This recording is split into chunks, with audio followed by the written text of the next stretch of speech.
Ya, beberapa putusan pra-peradilan itu memenangkan, ya, menerima daripada gugatan daripada tersangka dan membebaskan tersangka ya, ketika dakwaannya tadi kerugian keuangan negara itu masih bersifat potensial loss. Karena ya, yes, kenapa potensial loss? Tadi belum dihitung secara pasti ya. dan nyata ya, apalagi belum adanya laporan audit investigasi perhitungan kerugian negara. Apa kabar? Semoga selalu dalam keadaan sehat walafiat, tetap semangat. Kembali berjumpa dengan saya Heru Benarif dari Forum News Network. Proses pra peradilan dari mantan perdagangan Thomas Lembong atau Tom Lembong itu sekarang ini sedang berlangsung di Pengadilan Negeri Jakarta Selatan.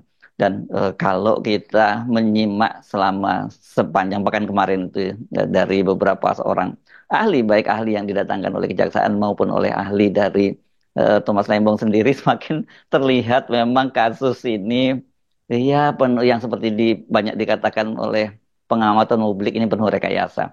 Tapi supaya kita fair, objektif, tidak kemudian menyimpulkan, memberikan penilaian, oh itu rekayasa apa sih dasarnya, kemudian orang menyampaikan rekayasa. Dan saya akan mengajak Anda untuk berbincang dengan salah satu ahli yang dihadirkan oleh Tom Lembong, pengacaranya Tom Lembong, yakni ahli keuangan negara, Dr. Hamdani. Assalamualaikum, Pak.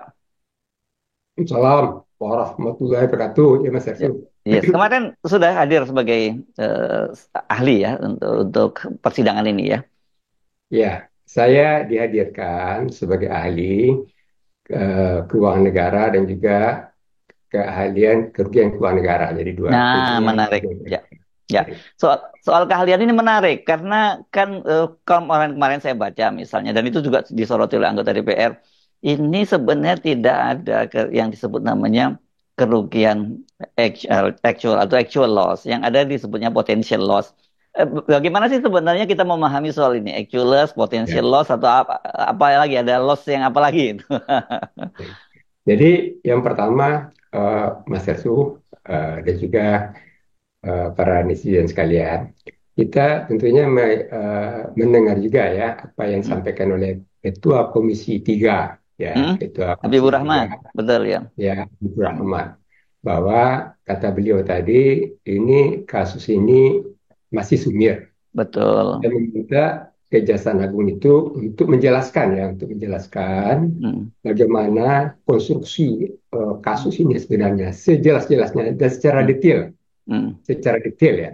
Hmm. Karena kenapa demikian? Sesuai dengan pasal 51 KUHP ya, maka ketika seseorang itu ditetapkan sebagai tersangka, Hmm. dia harus dijelaskan ya Hmm. sejelas-jelasnya dengan bahasa yang dia mengerti. Hmm. Hmm. Kenapa sampai dia jadi tersangka? Apa perbuatan melakukannya? Dan apa kerugian keuangan negara yang dilakukannya, yang diperbuatnya? Jadi harus Hmm. jelas itu, Hmm. sejelas-jelasnya. Itu kata siapa? Kata KUHP. Jadi itu Hmm. yang pertama. Sehingga karena ini apa tadi disampaikan oleh Ketua Komisi 3 yang juga Hmm. mitra kerja Kejaksaan Agung, Ya. tentu menunjukkan ya ada hal-hal yang bermasalah ya di dalam Hmm. bagaimana akuntabilitas dan transparansi penanganan kasus ini. Ya. Intinya adalah kalau kita cermati Hmm. bahwa delik pokok pidananya tadi adalah berkaitan dengan kerugian keuangan negara. Oke. Nah, Hmm. kita tentunya kalau dari siaran pers yang disampaikan oleh Kapus Penkum Hmm. bahwa ada kerugian keuangan negara Hmm. yang diperbuat ya yang diperbuat oleh tersangka Otom Lembong itu Hmm. sebesar 400 miliar. Betul. Hmm. Tapi sampai 5 hari Hmm. itu sidang pra peradilan itu berlangsung. Hmm. Artinya 5 hari itu berkaitan dengan bagaimana penyampaian daripada Hmm. petitum daripada pemohon, bagaimana tanggapan ataupun jawaban dari termohon, Hmm. bagaimana juga pemeriksaan saksi-saksi, Hmm. pemeriksaan bukti, itu tidak terungkap itu, Hmm. Hmm. makin kabur tuh, yang berkaitan dengan kerugian keuangan negara. Itu yang jadi problem kita. Kenapa kita katakan demikian? Kalau sangkaan ya berkaitan dengan pasal 2 ya, kalau pasal 2 tadi kan dikatakan setiap orang yang secara melakukan ya. Oh, ini Bahwa pasal 2 Undang-Undang Tipikor ya, maksudnya Bapak ya ya. Undang-Undang Tipikor. Jadi Undang-Undang Oke. 31 tahun 1999 ya, Hmm. Undang-Undang Tipikor ya. Ya. Itu mengatakan bahwa setiap orang yang secara melawan hukum ya, itu melakukan perbuatan memperkaya diri sendiri atau orang lain atau suatu korporasi. Jadi jelas perbuatan itu dilakukan secara sadar dan terencana. Itu pas jelas jelas. Jadi kalau Menteri Perdagangan dalam hal itu dalam periode itu Tom Lembong itu kalau tindakannya itu adalah tindakan terencana. Itu tergolong kejahatan terencana. Iya, Pak Teddy. Nah, apakah memang demikian hanya? Karena ini dikatakan perbuatan. Sementara kalau kita cermati, kalau kita kembali kepada Undang-Undang 30 2014, ya, bahwa tentang administrasi pemerintahan, itu menteri itu adalah koordinator, ya, ada pengambil kebijakan. Sesuai juga dengan peraturan eh, presiden tentang Kementerian Perdagangan, di mana kewenangan menteri itu, ya, itu telah dibagi habis secara delegatif kepada siapa? Kepada sekjen. Sekjen itu apa? Sekjen itu yang melakukan fungsi koordinasi dan dukungan kebijakan. Kepada siapa lagi? Kepada dirjen. Dirjen itulah yang dikatakan pelaksana daripada kebijakan. Kepada siapa lagi? Kepada Irjen, Inspektur Jenderal ya. Itu yang melakukan pengendalian dan pengawasan terhadap bagaimana pelaksanaan daripada fungsi tugas daripada Kementerian Perdagangan tersebut. Dengan demikian tentunya kita katakan akan sangat jauh hubungan pengambilan kebijakan Hmm. dengan suatu perbuatan. Dan memang kalau dicermati, Mas Ersu, yang menjadi dasar itu kan dua keputusan Menteri Perdagangan. Pertama, keputusan Menteri Perdagangan nomor 2527 tahun 2004, ya. 2004 itu waktu itu masih diterbitkan oleh Bu Rini Sbandi. Kemudian keputusan peraturan menteri ya. Kalau waktu 2015 itu sudah peraturan menteri. Peraturan menteri nomor 117 2015. Nah, itu yang berlaku di 2015. Intinya di situ sebetulnya kalau kita lihat pada bagaimana mekanisme dan bagaimana izin tadi itu sebenarnya ditangani oleh Dirjen Perdagangan Luar Negeri. Jadi boleh kita katakan bagaimana kita mengatakan kalau menerapkan pasal 2 tadi ya, setiap orang tadi ya melakukan perbuatan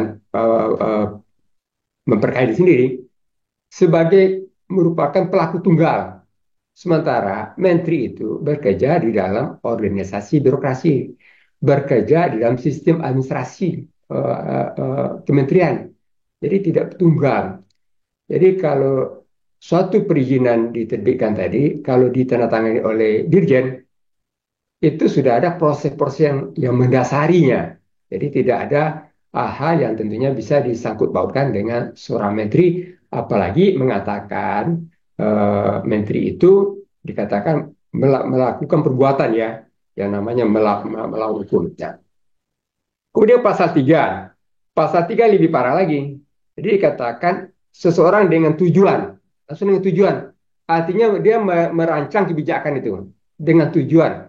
Jadi pembuktian mens rea dengan tujuan menguntungkan diri sendiri pasal 3 Undang-Undang 31 dan 9 ya Hmm. untuk ya 2020-2021 itu secara nyata menyebutkan seseorang apa tadi dengan tujuan. Kalau tujuan itu kan disengaja, Hmm. disengaja dan terencana dan sadar. Hmm. Apakah ketika mengambil kebijakan itu ada tujuan untuk dalam kaitan dengan menguntungkan diri sendiri Hmm. atau orang lain. Nah, hal yang sangat lucu ini tadi kita katakan adalah bagaimana yang dikemukakan oleh Kejaksaan Agung bahwa sampai saat ini dikatakan belum Hmm. ada ditemukan Iya, yang iya. namanya Hmm. Hmm. aliran dana, Hmm. apakah suap ataupun gratifikasi, apakah pungutan liar Hmm. dari apa yang diterima oleh Tom Lembong. Ini yang Hmm. menjadi poinnya. Hmm. Jadi menjadi poinnya tadi dengan sekarang dibangun lagi narasi, dibangun lagi diksi bahwa dikatakan seseorang itu tidak perlu lagi diukur apakah dia memperkaya diri sendiri Ya. secara langsung. Mm. Tetapi kalau dia sudah apa tadi di memperkaya orang lain, Orang itu lain, ya. sudah cukup Mm, menjadi mm, sebagai pidananya. Ini mm. menurut pandangan saya itu sesuatu hal yang keliru. Itu Oke. satu hal yang keliru. Bagaimana orang kalau pasal 2 pasal 3 sadar, bukan Mm, tidak sadar, bukan itu disengaja. Itu mm, namanya pasal disengaja. Tuh. Bagaimana orang dengan kesengajaan mau membuat kebijakan mm, atau melakukan perbuatan mm, ya yang menguntungkan diri sendiri atau orang lain, katakan orang lain, kalau mm, menguntungkan orang lain atau suatu korporasi, mm, ya kalau dia pun tidak mendapat keuntungan. Mas Ersu, itu sudah 14 menteri ya, mm, selama era reformasi itu yang terjerat ya, yang mm, sudah terpidana ya. mm. Itu ke-14 itu bukan karena dia dipidana akibat kebijakan yang dibuatnya, tidak. Apa itu? Tetapi karena memang dibuktikan, terbukti ya di Mm, pengadilan, mm, itu yang bersangkutan, menteri yang terpidana tersebut, mm. itu menerima aliran dana. Oke, oke. Jadi ini yang pertama kali ini ya kasus Tom Nah, Lebong kali ini ya. ini pertama kali. Kalau Hmm, ada yang ini, kalau sampai ini berlanjut sampai ada keputusan mhm. hukumnya, ini jadi jurisprudensi itu. Yang pertama kali orang, Oke. karena kenapa demikian? Seorang menteri membuat kebijakan mau dia menguntungkan atau merugikan negara, Hmm, sepanjang tidak ada di hmm, perbuatan melawan hukum. Yang hmm, dibuktikan yang apa? hmm. Moral hazard, dia persekongkolan. Dibuktikan Ya, apa? Dia dibuktikan dia menerima aliran dana. ya Dia ada dan dibuktikan ada dia mens rea menerima disebutnya suap. itu ya, niat jahat itu ya maksudnya mens Dan reanya. niat jahat itu Hmm, yang namanya mens rea dan actus reus itu, jadi hmm, ada niat jahat, ada perbuatan jahat, itu nyata betul bahwa dia hmm, melakukannya hmm, tadi. hmm, Nah, itu hmm. yang kalau ini jadi itu yang pengecualian dari 14 Hmm. menteri. Ke Oke. 14 menteri itu kita catat Mas Yasu, itu Hmm, mengembalikan ada denda, ada berupa denda, hmm, ada berupa uang pengganti. hmm, Ini suatu hal yang kita agak lucu tadi adalah kalau kita baca di dalam undang-undang nomor ini kan pengaturan jadi jelas ya. ya, ya. Undang-undang nomor 1 tahun 2004 tentang perbendaharaan negara Hmm, itu di pasal 1 ayat 22 hmm, eh, dinyatakan secara jelas hmm. bahwa kerugian negara itu adalah nyata dan pasti. Oke. Nyata dan pasti apakah berupa kekurangan uang, apa kekurangan surat berharga, ataupun kekurangan barang akibat perbuatan melawan hukum, baik disengaja ataupun Hmm, lalai, ya. dinyatakan. Ini ini yang kita lihat kalau kita bicara kerugian keuangan negara yang tidak berdasarkan, yang tidak dari apa tadi suap, Hmm, gratifikasi atau pungli, hmm. maka kerugian keuangan negara itu haruslah berasal dari nyata dan pastinya kerugian keuangan negaranya. Nyata Oke, dan oke, oke. pasti. Nah, ya, ya, ya. Jadi kenapa demikian? Kalau kerugian keuangan negara diperbuat tadi, maka apa tadi menguntungkan diri sendiri dan memperkaya orang lain atau korporasi bersumber dari kerugian keuangan negara tersebut. Hmm, hmm, hmm. Jadi Oke, ada nah, nah, aliran ya. Pertanyaannya kerugian keuangan Pak, negara tersebut. pertanyaannya Pak Hamdani. Jadi angka 400 miliar itu kerugian negara itu di mana? Dari mana jaksa memperolehnya?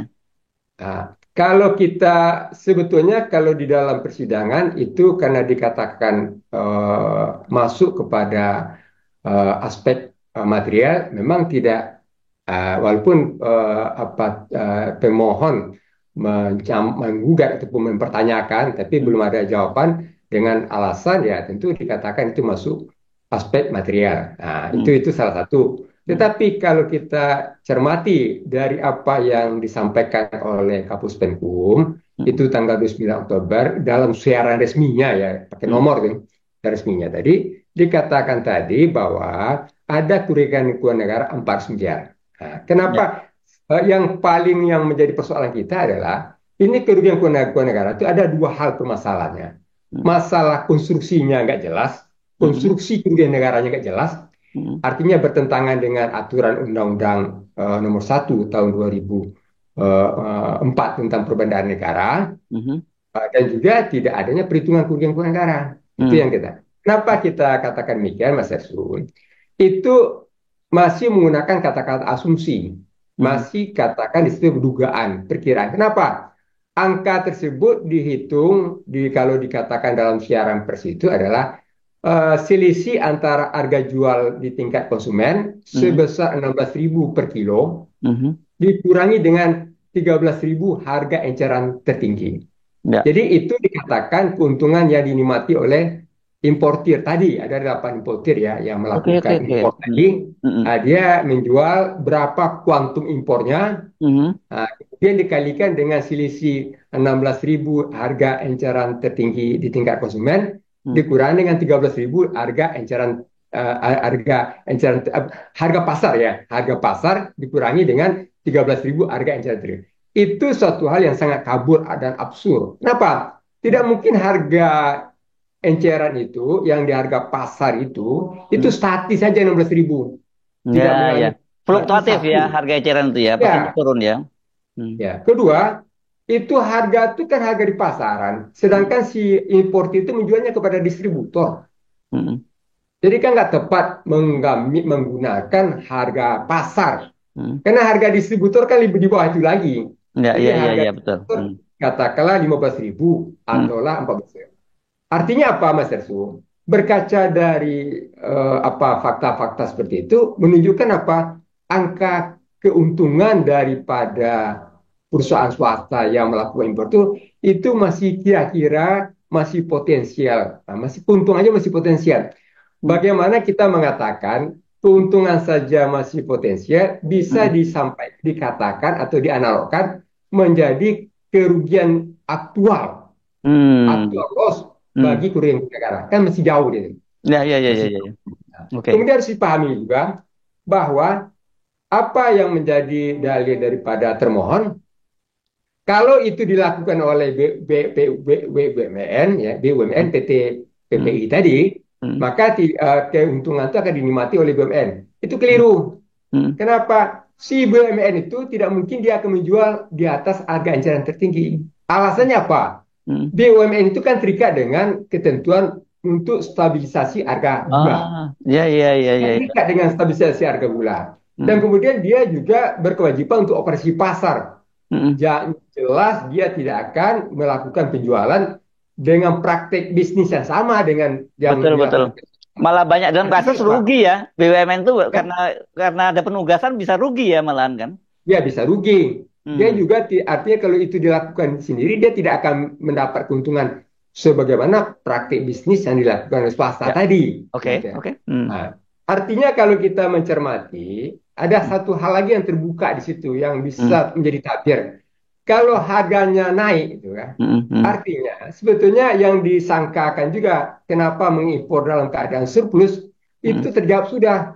Apa itu? Kalau hukum demand dan supply, tidak Hmm. mungkin ketika surplus itu harga itu naik berada di atas Ah. harga Hmm. eceran tertinggi, harga Hmm. pasarnya melonjak. Nggak Hmm. mungkin itu. Hmm. Berapa ribu kan Nggak mungkin dikatakan kan? untung juga lagi sebesar itu gitu ya, karena kalau lagi surplus Ya, ya.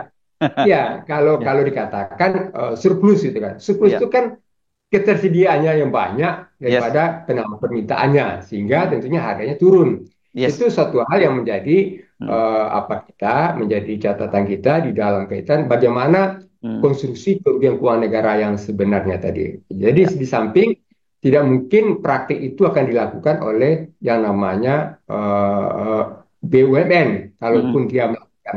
Nah, kemudian tentunya kan tidak bisa kita katakan bahwa kerugian yang tadi sudah terjawab di dua tadi kan, nggak Hmm. mungkin keuntungan yang dikatakan masih potensial, Hmm. yang belum jelas hitungannya secara pasti, itu Hmm. bisa menjadi kerugian bagi BUMN sebagai kerugian keuangan negara, karena Hmm. itu tidak akan menjadi keuntungan. Kalau Hmm. dia tidak menjadi keuntungan bagi BUMN, maka otomatis itu juga dia tidak bisa dikatakan menjadi kerugian aktual bagi BUMN. Nah, itu yang menjadi poin yang perlu Hmm. kita coba mencermati di situ dari Hmm. sisi konstruksi kerugian keuangan negaranya. Nah, Oke. di sini bagaimana bisa kita katakan seorang tersangka Hmm. sampai dikaitkan dengan tadi apa urusannya dengan kerugian aktual pada BUMN? Karena urusan BUMN itu kan suatu aksi korporasi. Hmm. Dia nggak Hmm. ngapain-ngapain, dia nggak mencampuri manajemen BUMN. BUMN itu urusan BUMN. Jadi mm, nggak ada urusannya. Jadi menghubungkan itu jauh sekali itu Pak. Jadi apa? Tidak ada yang namanya hubungan sebab akibat mm, antara kebijakan yang dilakukan oleh tersangka. mm, Jadi tidak ada hubungan sebab akibat kausalitas antara kebijakan yang dilakukan oleh tersangka ini, Tom Lemo tadi, mm, terhadap ruginya mm, BUMN tadi. Nah, itu satu. Kemudian juga soal ruginya juga tidak jelas. Nah, kemudian Mas Hersu yang harus kita pahami juga Mas Hersu. Selain daripada konstruksi berkaitan dengan kerugian itu masih bermasalah ya yang mm, belum jelas itu. Jadi dalam konstruksi apa kita nggak seperti itu ya, yang mm, kita kita sampaikan tidak itu ya. mm, Juga dia kita harus sadari juga bahwa yang namanya dalam kaitan dengan apa tadi, di dalam kaitan dengan pertama saya katakan tadi, tadi bagaimana perbuatan itu dihubungkan dengan si pelaku. ya, Kalau peraturan Presiden nomor 48 tahun 2015 ya mm. tentang Kementerian Perdagangan itu sudah jelas ya membagi habis tugas tadi. Ya, Jadi tadi dikatakan udah bapak singgung tadi di ya, depan ya. Hmm. ya. Jadi yang namanya Perpres nomor 48 tahun 2015 tentang Kementerian Perdagangan itu sudah jelas tuh. Ya, Dia oke. sudah sesuai dengan apa yang ada di dalam Undang-Undang 30 tahun 2014. Hmm. Jadi menteri itu hanya berada pada tataran kebijakan, sedangkan siapa pelaksana kebijakan ada pada dirjen. Ini yang barangkali untuk pertama kali kalau Hmm. dikatakan Hmm. dirjen ataupun menteri yang tidak ada tidak dinyatakan belum ada eh, menerima suap, Hmm. aliran dana atau gratifikasi Hmm. disangkakan ya untuk Ya, ya. melakukan pelanggaran hukum. Itu adalah sekali lagi itu Hmm. adalah dari 14 menteri yang sudah pernah sebelumnya Ya. tadi. Hmm. 14 menteri tadi baik dia menerima langsung atau melalui Hmm. orang lain ya. Nah, Ya, itu dibuktikan dengan adanya aliran dana tadi. Jadi oke. di situ yang menjadi apa kita Mas Herfi yang menjadi apa kita angka 400 miliar itu Mas Herfi sebelum ditetapkan oleh tersangka itu harus pasti dan nyata. Ya. Jadi angka 400 miliar itu kalau dikatakan dinyatakan oleh Kapuspen. Kapuspen itu kan membuatnya dalam suatu press release yang resmi ya. Hmm. Ada pakai nomornya ya. Itu Hmm. disampaikan ke publik ya.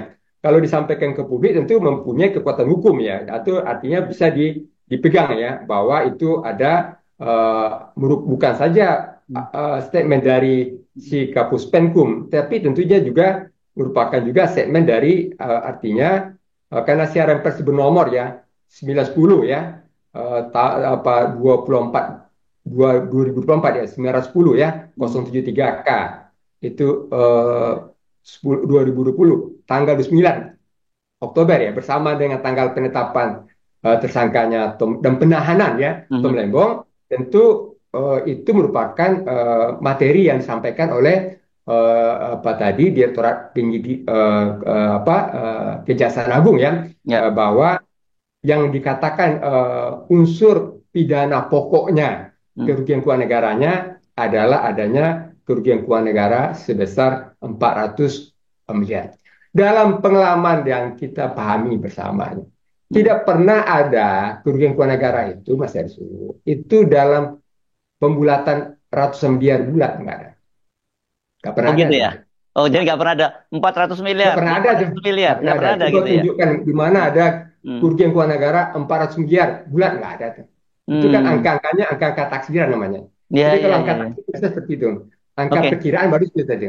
Tapi Ya, ya. kalau yang benarnya, Mas itu kalau mau coba Hmm. hitung berapa keuntungan daripada si swasta. Kalau mau coba ya, walaupun Hmm. kita nggak Hmm. sependapat keuntungan itu menjadi kerugian daripada BUMN.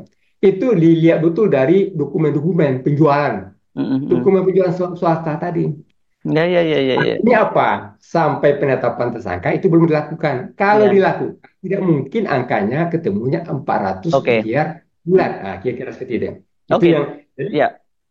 Jadi Pak Amdani pertanyaan banyak orang, angka itu dari mana? Kan biasanya ya kejaksaan itu melakukan apa menetapkan kerugian negara berdasarkan audit. Dan kalau audit itu mestinya kan auditor negara itu adalah BPK. Dan tapi dalam beberapa kasus saya menyimak Kejaksaan Agung itu juga menggunakan BPKP. Nah, dalam kasusnya Pak Tom Lembong ini mana yang digunakan oleh oleh kejaksaan? oke. Baik. sebetulnya harus kita pahami, Mercy, bahwa Kementerian Perdagangan itu tadi, Hmm, ini pada periodenya Pak Tom Lembong ini, hmm, pertama telah dilakukan audit ya, audit dua kali, dua tiga kali auditnya itu, periode itu hmm, ya. hmm. 2015 itu dilakukan audit terhadap laporan keuangan Ini ya. keuangannya, 2017 keuangan dilakukan Kementerian Perdagangan ya. Kementerian Perdagangan. Hmm, Kemudian 2016 juga dilakukan audit terhadap laporan keuangan Kementerian Perdagangan. hmm, Hasilnya opininya wajar tanpa pengecualian. Clear. hmm, Artinya tidak ada yang namanya kesalahan-kesalahan baik dengan standar akuntansinya, hmm, tidak ada kesalahan-kesalahan berkaitan dengan ke pengendalian internnya, hmm, tidak ada kesalahan-kesalahan yang berkaitan dengan kepatuhan terhadap peraturan undang-undang itu. Kemudian secara khusus, Mbak Resu, BPK juga melakukan apa? Melakukan juga audit, ya. hmm. BPK juga melakukan audit, ya, secara khusus itu melakukan audit pengelolaan impor. Oh, ada ya ini Itu pengelola. impor. Ya, oke. Nah, Hmm, jadi periode yang dilakukan tadi adalah periode 2015 dan hmm, 2016 sampai oke. semester pertama 2017. Hmm, Itu audit khusus tuh, audit hmm, kepatuhan, audit hmm, khusus itu. hmm, Nah, apa dalam hasil audit itu tidak ada temuan BPK yang mengatakan adanya kerugian penegara satu. hmm, Kemudian tidak ada temuan BPK yang menyatakan adanya perbuatan melawan hukum. Ya, hmm, itu satu. ya, hmm, Ya, dan malahan di situ dikatakan ada kesalahan administratif dan diminta Menteri menegur Dirjen dan itu sudah dilaksanakan, telah oh, ditindaklanjuti. hmm, Jadi demikian Mas Yasru. Kalau kita berkaca daripada bagaimana SOP yang ada di Badan Pemeriksa Keuangan, bagaimana standar operating procedure yang ada di apa di Badan Pemeriksa Keuangan, BPK itu mempunyai aturan berkaitan dengan audit investigasi. Diatur dengan peraturan BPK nomor 1 tahun 2020. Kemudian juga diatur di dalam peraturan BPK nomor 1 tahun 2017 tentang standar pemeriksaan keuangan negara. Di hmm, mana di dalam hal itu, ketika melakukan audit kepatuhan tadi, yang kita ya, katakan audit kepatuhan terhadap impor, hmm, itu audit khusus, spesial audit. hmm, Itu kalau pemeriksa atau auditor menemukan adanya indikasi bahwa kecurangan telah dan sedang terjadi, ya, maka BPK akan meningkatkan pemeriksaan itu menjadi audit investigatif hmm, ya, atas inisiatif sendiri. Jadi hmm, gitu. Jadi itu BPK punya dua, dia bisa melakukan audit investigatif atas permintaan daripada Kejaksaan Agung atau instansi penyidik. hmm, Bisa juga dia melakukan pemeriksaan itu atas inisiatif sendiri hmm, sebagai pengembangan dari hasil audit yang dia lakukan, baik audit keuangan maupun audit kepatuhan. ya, Faktanya, hmm, BPK tidak melakukan audit investigatif. hmm, Apa yang kita maknai dari situ? Yang kita maknai di dalam periode yang disangkakan oleh Kejaksaan Agung 2015-2016, hmm, BPK menilai tidak ada yang namanya fraud, tidak ya, ada yang namanya kecurangan, hmm, tidak ada namanya kerugian negara. hmm, Jadi itu yang dikatakan BPK. Tentu kalau itu ada, BPK akan melakukan atas oke. inisiatif penyidik audit investigasi berkaitan dengan kerugian negara dan menyampaikan laporan tadi kepada instansi penyidik. Nah, itu kita Ah, atur oke, namanya seperti ya, itu. ya, ya, ya, Itu oke. itu diatur di dalam peraturan BPK nomor 1 tahun 2020 tentang apa tadi bagaimana audit investigasi Hmm, perhitungan kerugian negara.